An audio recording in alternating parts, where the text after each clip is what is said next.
Welcome while we read about John C. Calhoun. And John C. Calhoun was the seventh Vice President of America, the highest office he ever had, and he was Vice President from March 4th, 1825 to December 28th, 1832.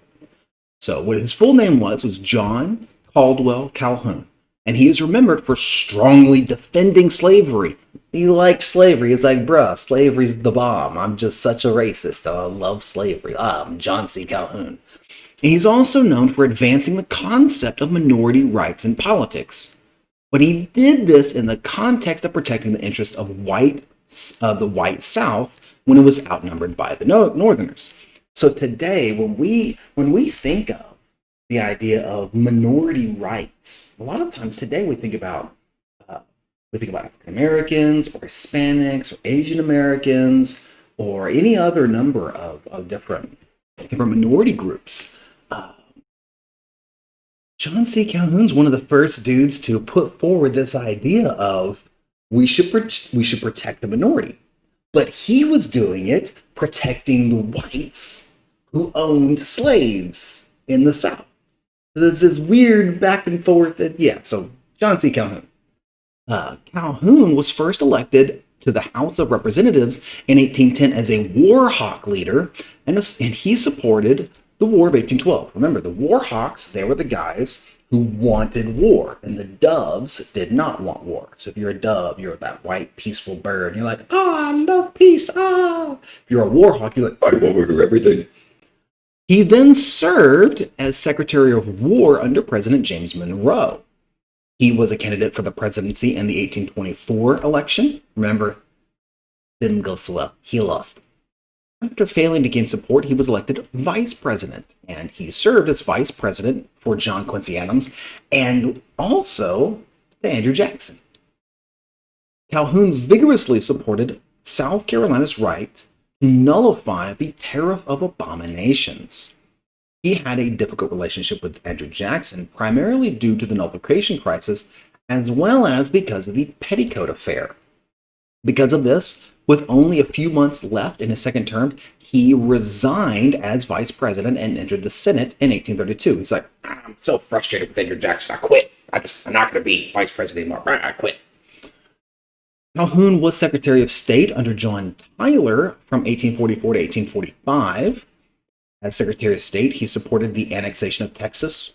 Just the one good thing about Calhoun, the one good thing. He liked Texas. Yes.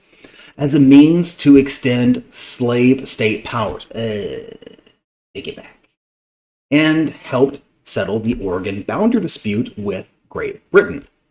He sought the Democratic nomination for the presidency in 1844, but lost to James K. Polk. He keeps trying to be president, and he keeps losing. He then returned to the Senate, where he opposed the Mexican-American War. He also opposed the Wilmot Proviso and the Compromise of 1850 before his death in 1850. John C. Calhoun also served as a virtual party independent who aligned as needed with Democrats and Whigs. Basically, he didn't care about parties. He cared about himself, he cared about his beliefs, and he was going to do whatever was necessary to fulfill those beliefs. Calhoun later became known as the Cast Iron Man for his defense of Southern beliefs and practices. I will do anything I must do to protect the Southern beliefs. My name is John C. Calhoun. He believed in slavery and minority rights. It's like, I love the slavery, but I also love minorities. Because in this time, the white people be minority in numbers to the Northerners.